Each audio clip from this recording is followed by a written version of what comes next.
நீ எப்பொழுதும் சந்தோஷமாகவே இருப்பாய். நீ எப்பொழுதும் நன்றாகவே இருப்பாய். உன்னுடைய கடந்த கால நஷ்டங்கள், இழப்புகள், ஏமாற்றங்கள், காயங்கள், தோல்விகள் எல்லாம் மறந்து போகும் அளவிற்கு உனக்கு நான் மிக பெரிய மகிழ்ச்சியை தரப்போகிறேன்.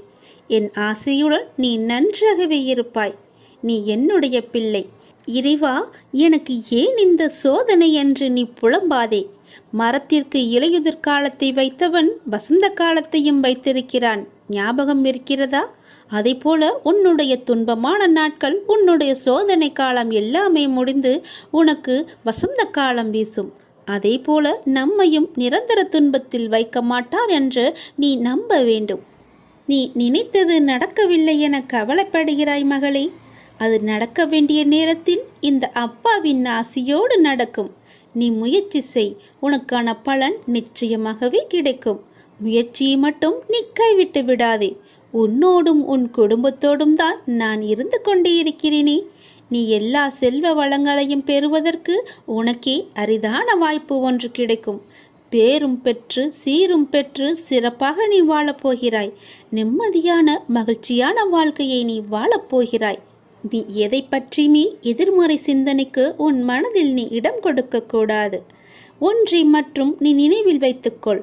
நாம் செய்த புண்ணியமும் தர்மமும் நமக்கு இடம் தெரியாத இடத்தில், இக்கட்டான சூழ்நிலையில் ஏதாவது ஒரு ரூபத்தில் உன்னை காப்பாற்றும். அப்படித்தான் நீ என்றோ செய்த தர்மம் இன்று உன்னை காப்பாற்றி இருக்கிறது.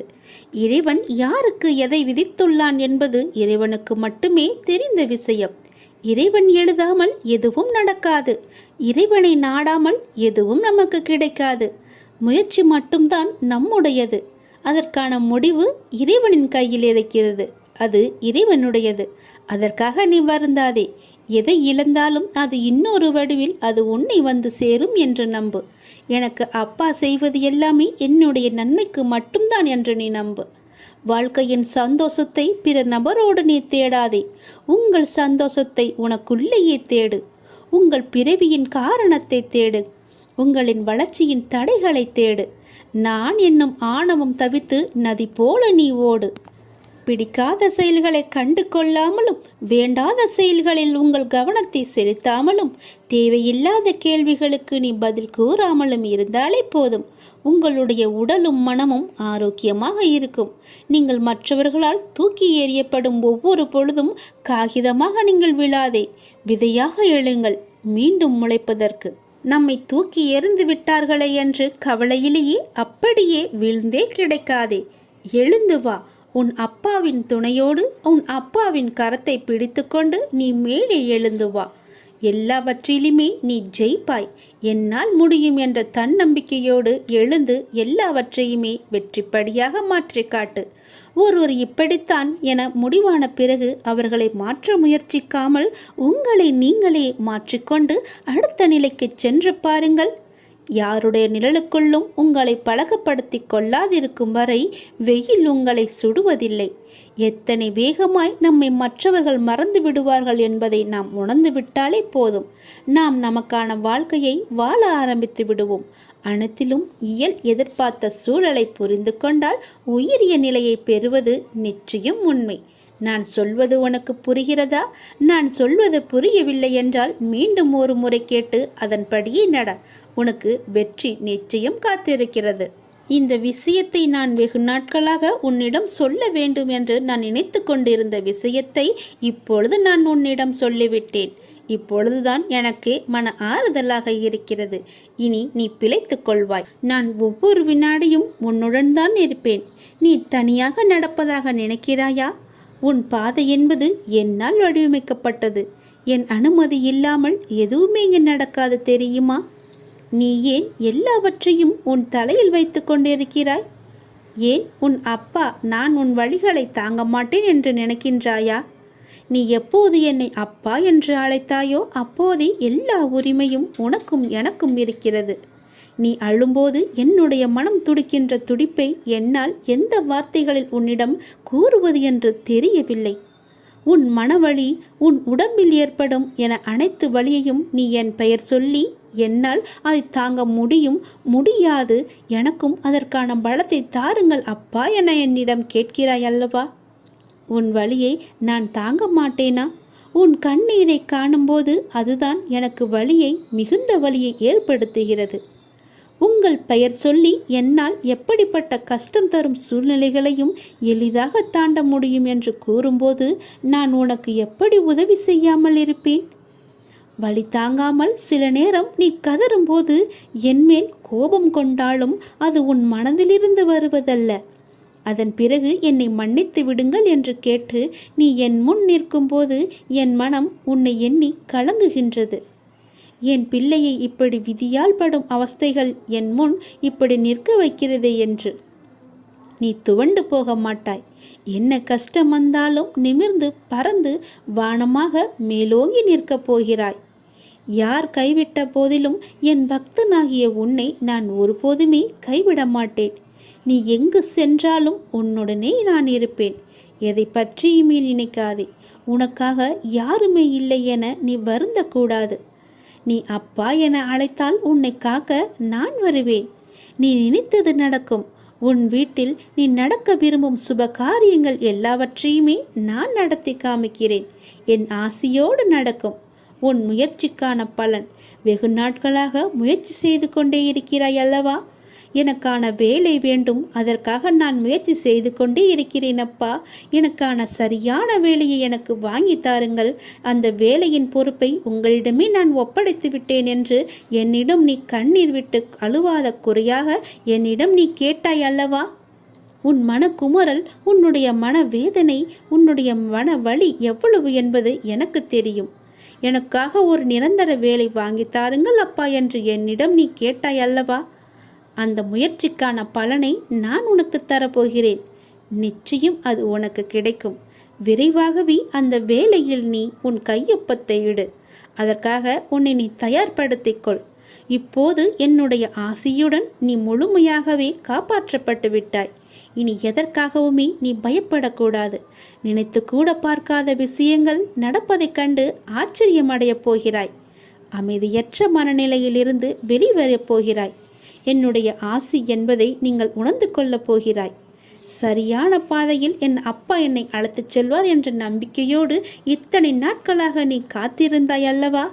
அதற்கான பலனோடும் வட்டியோடும் நான் வந்திருக்கிறேன். என்னை தொட்டு எப்பொழுது என்னை அப்பா என்று கூப்பிட்டாயோ அதற்கான முதல் வேலையை நான் செய்ய தொடங்கிவிட்டேன். இனி எல்லாமே உனக்கான வெற்றி பாதையாக மட்டுமே அமையப் போகிறது. நீ கேட்ட வேலை உனக்கு நிரந்தரமாக கிடைக்கப் போகிறது. அதை பெற்றுக்கொண்டு உன் வாழ்வை நீ இனிமையாக பொழுதாக மாற்றிக்கொள். இதுதான் என்னுடைய உனக்கான ஆசீர்வாதம். உனக்கு எப்பொழுதுமே என்னுடைய ஆசியும் துணையும் எப்பொழுதுமே இருக்கும். உனக்கு பக்க பலமாக இருந்து உன்னை காப்பாற்றுவதுதானே உன்னுடைய அப்பாவின் வேலை. உன் அப்பா நான் சொல்கிறேன். உனக்கு தரும் இந்த வேலை நிரந்தரமான வேலை. உனக்கு யார் என்ன கெடுதல் செய்தாலும் அதை அவர்களுக்கே நான் திருப்பி கொடுப்பேன். இதுவே சிவனின் வாக்கு.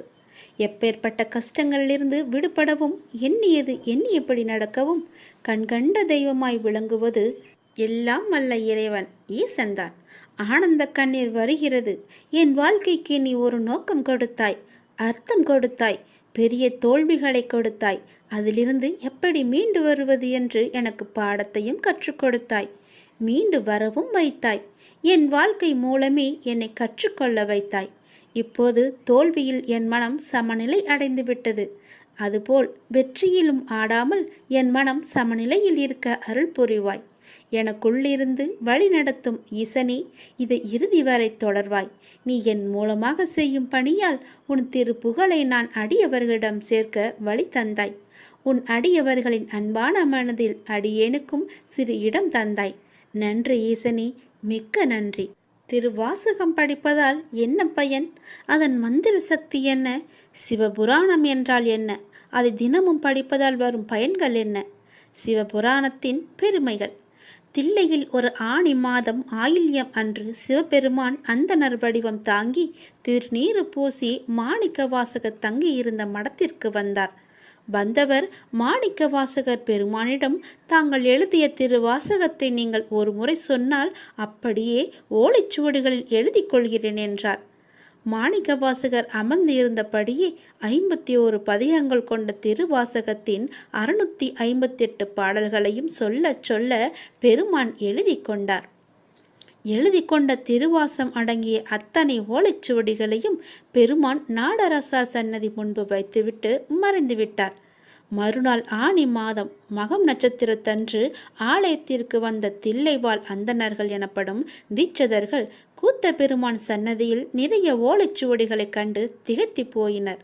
ஓலைச்சுவடிகள் அத்தனையும் எடுத்து பார்த்த தீட்சிதர்கள் கடைசி ஓலையில் மாணிக்கவாசகர் சொல்ல அழகிய சிற்றம்பலமுடையான் எழுதியது என கையொப்பமிடப்பட்டிருந்தது. மீண்டும் திகத்து போய் பெருமான் கருணையை வியந்த அந்தணர்கள் மாணிக்கவாசகர் தங்கியிருந்த இடம் சென்று நடந்தவற்றை கூறி அவரை அழைத்து வந்தார்கள்.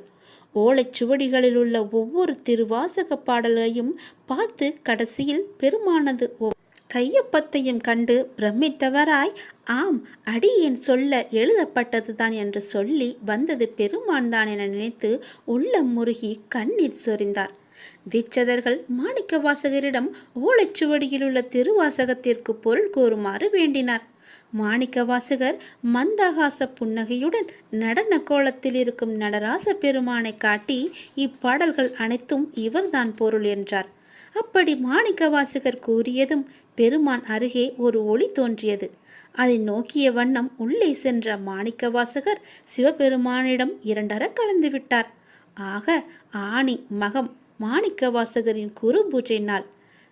நமச்சிவாய என்னும் 5 எழுத்தில் திருவாசகத்தின் முதல் பதிகமான சிவபுராணம் தொடங்குவது. இரண்டாவது சிறப்பு, சிவபுராணத்தின் முதல் 6 வரிகள் வாழ்க என முடியும். மூன்றாவது சிறப்பு, அதை அடுத்த 5 வரிகள் வெல்க என முடியும்.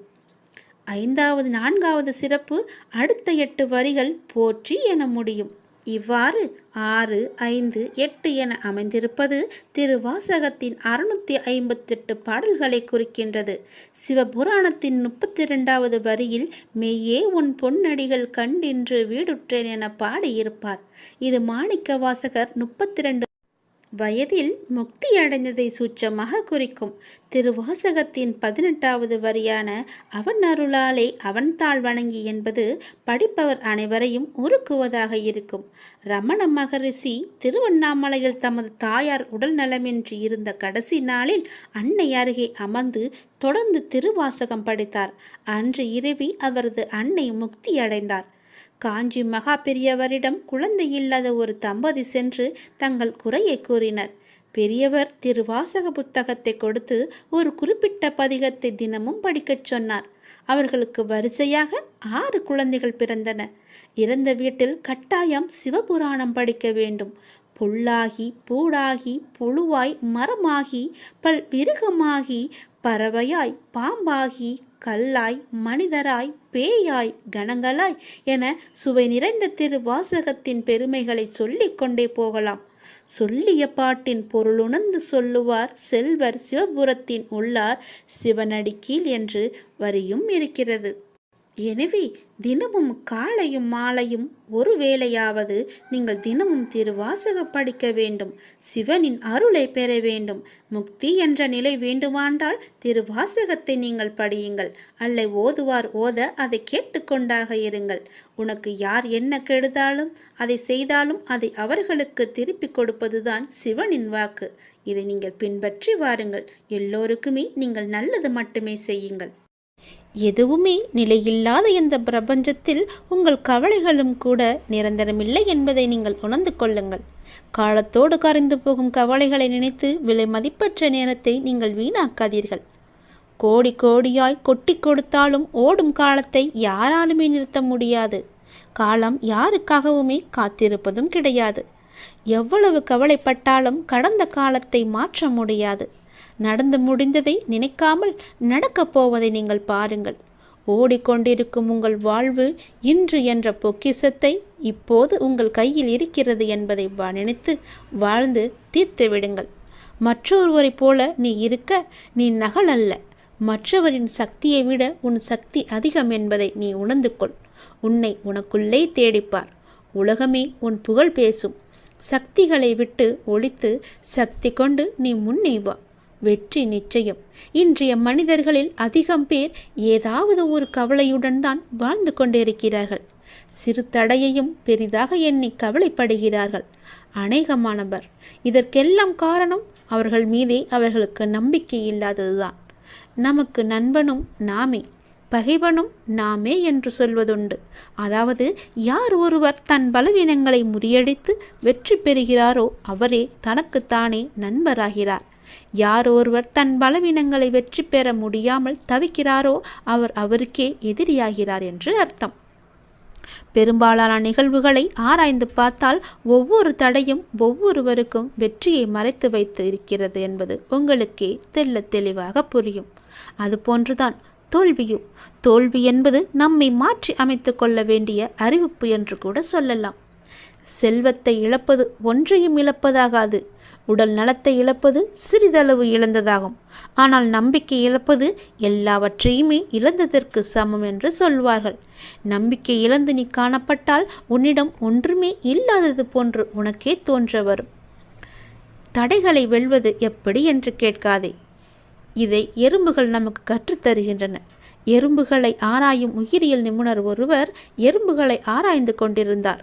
ஒரு எறும்பு தன் வாயில் நீளமான உணவுப் பொருட்களை சுமந்து கொண்டு சென்றது. தரைவழியே சென்று கொண்டிருந்த அந்த எறும்பு ஒரு வெடிப்பை பார்த்துவிட்டு திடீரென்று நின்றுவிட்டது. மேலே செல்ல முடியாமல் தவித்தது. சிறிது நேரம் கழித்து தான் சுமந்து வந்த இரையை வெடிப்பின் மேல் வைத்து அதன் மீது ஊர்ந்து சென்று வெடிப்பை கடந்து சென்றது. பின்பு அந்த இரையை கவ்விக்கொண்டு சென்று விட்டது. எறும்பின் அறிவை நீ பார்த்தாயா? எறும்பின் அறிவு வியப்பை அளிப்பதாக உள்ளது அல்லவா? துன்பம் ஏற்பட்டால் அந்த துன்பத்தையே நீ பாலமாக வைத்து முன்னேற கற்றுக்கொள். நாம் எறும்பிடமிருந்து இதை கற்றுக்கொள்ள வேண்டும். ஒரு மிக சிறிய உயிரியான எறும்பின் தன்னம்பிக்கை நமக்கு இருந்தால் கூட போதும். எந்த தடையும் வெல்ல நம்மால் முடியும். கவலையும் காணாமல் போய்விடும். எத்தனை தடைக்கற்கள் குறுக்கிட்டாலும் உள்ளத்தில் நம்பிக்கை மட்டும் இருந்து விட்டால் போதும். உங்களின் வெற்றியை யாராலுமே தடுக்க முடியாது. தன்னம்பிக்கையோடு செயல்படு. தடைகளை எல்லாம் கடந்து வெற்றியை நீ சுவைத்துக்கொள். பொறுமையை விட மேலான எந்த ஒரு தவமுமே கிடையாது. தோல்விகள் உன்னை சூழ்ந்தாலும் இருளை விளக்கும் கதிரவன் போல அதனை நீக்கி அடுத்தடுத்த வெற்றிப்படியில் நீ முதலடியை எடுத்து வை. முடியும் வரை அல்ல, உங்கள் இலக்கு எதுவென்று உனக்கு தெரியுமல்லவா? அந்த இலக்கினை நீ அடையும் வரை வெற்றிப்படியை தொட்டு கொண்டே சென்று கொண்டேரு. உனக்கு உன் வாழ்வில் வெற்றி படி நிச்சயமாகவே கிடைக்கும். வெற்றி கிரீடம் உனக்காக மட்டுமே அங்கு இருக்கிறது என்று நம்பி, என்னை நம்பி முழு நம்பிக்கையுடன் செயல்படு. நிச்சயம் உன் வாழ்வில் வெற்றி நிலைத்து நிற்கும். யார் யாருக்கு என்ன தேவை என்பது அப்பாவுக்கு தெரியும். அதை அவர்களுக்கு கண்டிப்பாக கொடுப்பார். இங்கே தேவையானது பொறுமையும் நம்பிக்கையும் தான். பொறுமையோடு காத்திருந்தால் அவர் அருள்மழை நிச்சயம் உங்கள் மீது பொழியும். அது நாம் எதிர்பார்த்ததற்கு மேலாகவே இருக்கும். நாம் செய்யும் காரியங்களின் பலனையே நாம் திரும்ப அடைகின்றோம். நல்லதாக இருக்கட்டும், அது கெட்டதாகவும் இருக்கட்டும். நல்லதும் கெட்டதும் நம் செயல்கள் மூலமே நமக்கு விளைகின்றது. முன் செய்த பாவ புண்ணிய பலன்களை நாம் இன்று அனுபவிக்கின்றோம். கலங்கக்கூடாது. நான் இருக்கிறேன் என்று உன் மீது நம்பிக்கை வைக்க வேண்டும். என் மீதும் நீ நம்பிக்கை வைக்க வேண்டும். உன்னோடு எங்குமே எப்போதுமே நான் இருக்கிறேன் என்ற நம்பிக்கையை நீ வைக்க வேண்டும். நீ சொல்லாமலேயே உன் பிரச்சனைகளை நான் அறிவேன். எந்த ஒரு மனதில் அன்பும் அக்கறையும் நிறைந்திருக்கிறதோ அந்த மனம் பிறர் துன்பம் உணரும் தெய்வீகமாகும் என்பதை நீ உணர்ந்து கொள். நாம் செய்யும் காரியங்களின் பணையே நாம் திரும்ப அடைகின்றோம். நல்லதும் கெட்டதும் நம் செயல்கள் மூலமே நமக்கு திரும்ப கிடைக்கின்றது. நீ இன்று ஒரு நல்லது செய்தால் அது பல மடங்காக நல்லது உனக்கு கிடைக்கும் எதிர்காலத்தில். நீ இன்று ஒரு துன்பம் சிறிதளவு செய்தால் அது பல மடங்காக பல துன்பமாக உனக்கு பெருகி வரும். அதனால் இன்றே நீ நல்லது செய்ய முற்படு. முன் செய்த பாவ புண்ணிய பலன்களை நாம் இன்று அனுபவித்துக் கொண்டிருக்கிறோம். கர்மா என்ற மூலம் கலங்காதே. நான் இருக்கிறேனே உன்னோடு எங்குமே எப்போதுமே. உன் வாழ்க்கையில் நீ எங்கும் எதையும் தேடிச் செல்ல வேண்டாம். உனக்கான அனைத்தும் நிறைந்த விஷயங்களாய் நான் உன்னுடன் இருக்கின்றேன். மற்றவர்களை நம்பி வாழ்வது சுயமரியாதை இல்லை என்று நினைக்கும் போது என் குழந்தை என்னிடம் மட்டும் உரிமையாக கேட்பதை பார்த்து நான் ஆனந்தப்படுகிறேன். நீ என்னை அப்பாவாக பார்ப்பதால் தானே என் மீது முழு உரிமை வைத்திருக்கிறாய். என் குழந்தைக்கு என்ன தேவை என்பதை நான் பார்த்து பார்த்து அள்ளி அள்ளி கொடுத்து வாழ வைக்கப் போகிறேன். அப்பா, எனக்கு பிறர் உலகப் பொருட்கள் மீது எல்லாம் எனக்கு கவனம் வேண்டாம். நான் உங்களையே எண்ணி வாழ வேண்டும் என்று நினைக்கும் என் பிள்ளையை என் உயிராய் நான் தாங்குவேன். உன்னை உனக்கான நிழலில் நான் வாழ வைப்பேன்.